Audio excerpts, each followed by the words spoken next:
یمن کے ساحل کے قریب ایل پی جی ٹینکر لے جانے والے بحری جہاز کے پھنسنے کا معاملہ۔ بحری جہاز پر مختلف ممالک کے عملے کے ساتھ پاکستانی 24 شہری بھی موجود ہیں۔ ترجمان دفتر خارجہ کے مطابق ٹینکر پر سوار تمام عملہ بشمول پاکستانی شہری محفوظ اور خیریت سے ہیں۔ ایل پی جی ٹینکر بندرگاہ سے روانہ ہو چکا ہے۔ نو ہینڈ شیک، نو فوٹو شوٹ، بھارت کا کھیل سے پھر کھلواڑ، سیاست سے ناباز آیا۔ ایشیا کپ کے فائنل سے قبل کپتانوں کا ٹرافی کے ساتھ فوٹو شوٹ منسوخ۔ منتظمین کے مطابق آج فوٹو شوٹ نہیں ہوگا، اس سے متعلق حتمی فیصلہ کل کیا جائے گا۔ ذرائع کے مطابق بی سی سی آئی نے اثر و رسوخ استعمال کرتے ہوئے فوٹو سیشن منسوخ کرایا۔ ایشیا کپ کے فائنل میں بھی بھارتی کھلاڑیوں کے رویے پر سوالیہ نشان ہے۔ انڈین پلیئرز کے پہلے بھی ہینڈ شیک تنازع اور کھیل میں سیاسی بیان بازی کے باعث تنقید کا سامنا ہے۔ قومی ٹیم کے کپتان سلمان علی آغا آج شام 7 بجے پریس کانفرنس کریں گے۔ پلیئر آج دبئی کے آئی سی سی اکیڈمی میں پریکٹس کریں گے۔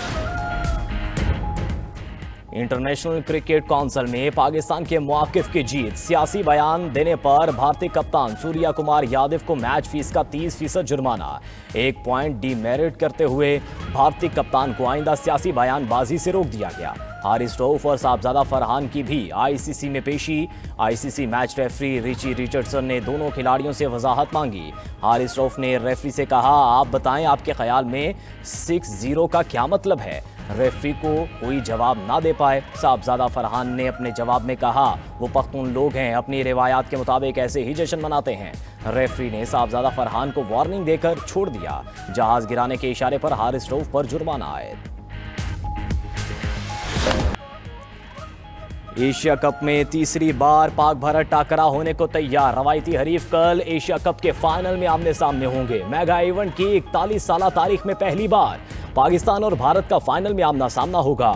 ہیڈ کوچ مائک ہیسن فائنل میں بہتر کھیل پیش کرنے کے لیے پرامید، بولے دباؤ والے میچز میں جذبہ آنا فطری بات ہے، مگر ہمیں اپنی توانائی کھیل پر مرکوز رکھنا ہوگی، کھلاڑی صرف کھیل پر توجہ دیں۔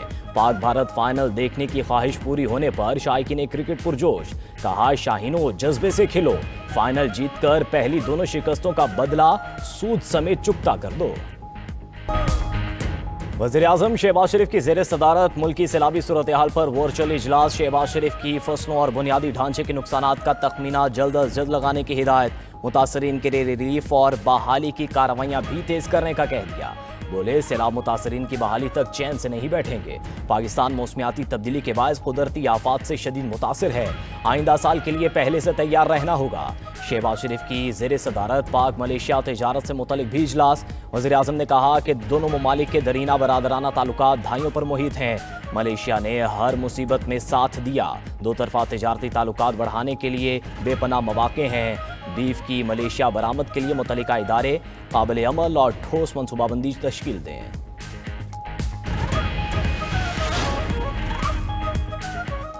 پنجاب پر تنقید کرنے والے اپنے صوبے میں بھی کام کر لیں، صرف پنجاب پر تنقید کیوں؟ چپ کر کے جو ہوتا ہے وہ کام نہیں آرام ہوتا ہے، سیلاب متاثرین کو تنہا نہیں چھوڑیں گے، عوام کی خدمت ہی اصل سیاست ہے، دکھی انسانیت کی خدمت کے لیے سب مل کر کام کریں گے۔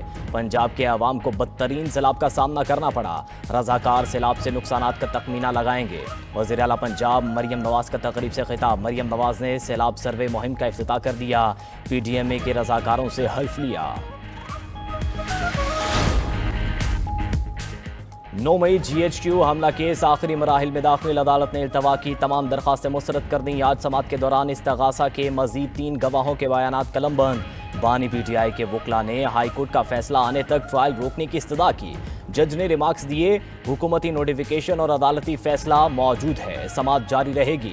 دلائل کے دوران وکلاء صفائی اور پروسیکیوشن ٹیم کے درمیان گرما گرمی، تلخ جملوں کا تبادلہ بھی ہوا۔ بانی پی ٹی آئی کے وکیل فیصل ملک نے کہا، ملزم کی غیر موجودگی میں ٹرائل کا حصہ نہیں بن سکتے۔ عدالت نے گواہوں کی شہادت قلم بند کر کے سماعت 30 ستمبر تک ملتوی کر دی۔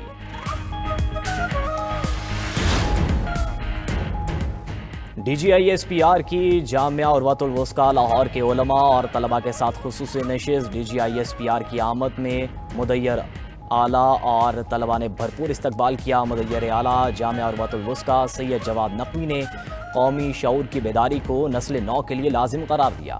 طلباء و طالبات نے آپریشن بنیان مرصوص کی تاریخی فتح پر افواج پاکستان کو خراج تحسین پیش کیا۔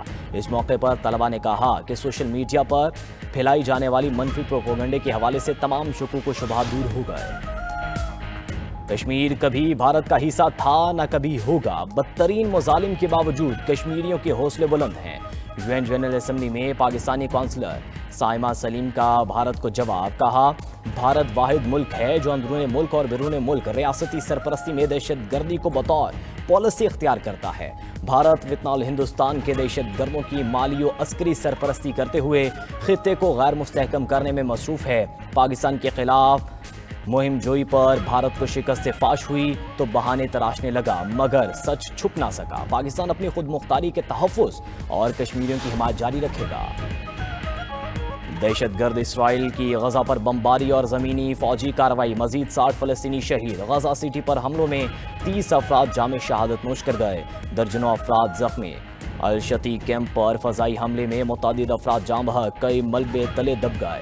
غزہ کے لیے امدادی سامان لے کر نکلنے والے گلوبل سموت فلوٹیلا کے منتظمین کا اسرائیل کی بحری ناکہ بندی توڑنے کا اعلان۔ منتظمین کا کہنا ہے کہ فلوٹیلا آئندہ ہفتے غزہ پہنچنے کی کوشش کرے گا۔ اسرائیلی حکام قافلے کو ہر صورت روکنے کی دھمکی دے چکے۔ ادھر حزب اللہ رہنما حسن نصر اللہ کی شہادت کا 1 سال مکمل۔ یمن کے دارالحکومت صنعا پر ہزاروں افراد کی ریلی، مظاہرین کا فلسطینی عوام کی حمایت جاری رکھنے کا اعادہ۔ ایران پر اقوام متحدہ کی پابندیاں دوبارہ بحال، سلامتی کونسل میں روس اور چین کی جانب سے پابندیوں میں تاخیر کی قرارداد کامیاب نہ ہو سکی۔ 9 ممالک نے قرارداد کے خلاف ووٹ دیا۔ ایران کی پابندیاں بحال کرنے کی مذمت، جرمنی، فرانس اور برطانیہ میں تعینات سفیروں کو فوری واپس بلا لیا۔ نئی پابندیوں کے بعد کی صورتحال پر مشاورت ہوگی۔ صدر مسعود پزشکیان نے اقوام متحدہ کی پابندیوں کو غیر منصفانہ قرار دے دیا، کہا نئی پابندیوں سے نمٹنے کے لیے بھی تیار ہیں۔ ایرانی وزیر خارجہ عباس عراقچی کی بھی پابندیوں کی مذمت، بولے ایٹمی پروگرام پر سفارتکاری سے کبھی انکار نہیں کیا۔ امریکہ نے سفارتکاری کے دوران غداری کی اور حملہ کیا، دوبارہ پابندیاں لگا کر سفارتکاری کا راستہ بند کر دیا گیا۔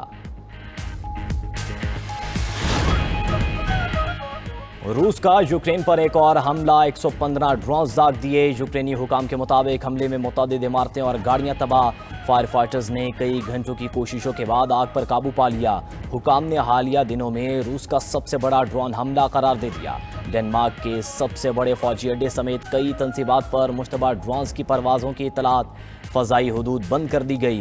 حکام کے مطابق یہ ہائبرڈ حملہ ہو سکتا ہے، تاہم روسی مداخلت کے شواہد نہیں ملے۔ امریکی صدر یوکرین کو روس کے خلاف امریکی ہتھیاروں کے استعمال کی اجازت دینے کے لیے تیار۔ امریکی اخبار کا دعویٰ، صدر ٹرمپ سے جنرل اسمبلی کی سائیڈ لائن میں صدر زیلنسکی کی ملاقات۔ ٹرمپ نے بتایا کہ وہ یوکرین کو روس کے اندر طویل فاصلے تک مار کرنے والے میزائلوں کے استعمال کی اجازت دے سکتے ہیں۔ اس سے قبل زیلنسکی کئی بار ٹرمپ سے روس کے خلاف ٹیکنیکل میزائل سسٹم استعمال کرنے کی اجازت مانگ چکے ہیں۔